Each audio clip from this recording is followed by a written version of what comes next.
It was late in the school year. The beginning of football had arisen in Virginia, Illinois. The very first football game in Virginia was scheduled December 8, 1894.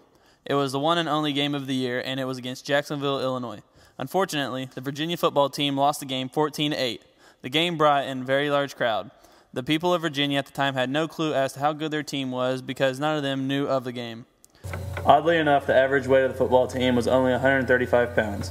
The football team practiced at Robert Hall's Meadow because the high school football field was under repair. The first game of the 1895 season was against Beardstown. The Virginia football team came out and shut out the Beardstown football team 47-0. By the end of the first season, the Virginia football team was known as the champion team of the state outside of Chicago. The Virginia school was known as the Redheads until 1945, until the name was gradually shifted to the Redbirds. Virginia football struggled in the late 30s and the early 40s. The Gates could not receive enough income from ticket sales, and the sport was discontinued. Soon after, basketball became the premier sport.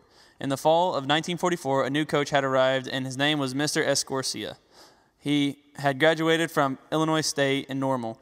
At the time, he had a great supply of Illinois State Redbirds sweatpants and shirts, which had the name of the university and its nickname, the Redbirds.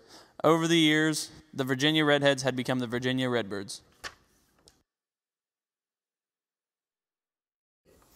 The history of schooling in Virginia can be traced back to the late 1830s. The first school in Virginia were held in a log cabin to the east of the current business district on Beardstown Street. On November 11th, 1911, there was a horrible cyclone that ripped through Virginia. The cyclone caused severe structural damage to the school. In 1912, there was a fire that caused the school to completely implode due to the damage to the building from the fire. After using several different buildings for makeshift schools, they decided to move to the current brick building. The school started growing and gaining new programs and technologies. They started performing plays at the Truman Opera House, and during the 1920s, manual training, sewing, and commercial law represented the practical courses offered in addition to basic training. As the school grew, so did the area around it. The fairground and the park gained a swimming pool and baseball diamonds, and gradually agriculture, typing, bookkeeping, and cooking were added.